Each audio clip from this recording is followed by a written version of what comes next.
and how he played his politics. You know, again, from the word go, personally, I knew he wasn't going to make it because you're not going to fight. You can't fight the government, and you're part of the government. So by the fact that even during the impeachment process, and then again, we say he wasn't really sure whether it was going to go through or not. And so that's why he was a bit naive. He didn't know whether, can they really impeach me? Yet it's just 2 years. And then also, the masses were saying, kufa dereva, kufa makanga. So he knew if he was going to be impeached, then there's also a probability that the president, who is also in the same government with him, is also going to take blame for the things that have been going on in the government. Power is transient, that is true. Today you're in power, tomorrow you're not in power.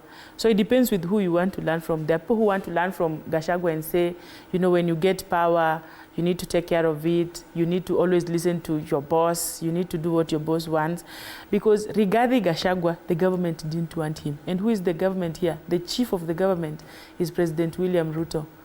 And if the government doesn't want you, your goose is already roasted. So however, whichever way you would want to defend yourself, now how do you even go about it? And that is why probably the impeachment motion came into place. And so there's a difference between the law in play and the politics of the time. So in as much as the law might want to save Rigathi Gachagua, but the goose has already been roasted for him.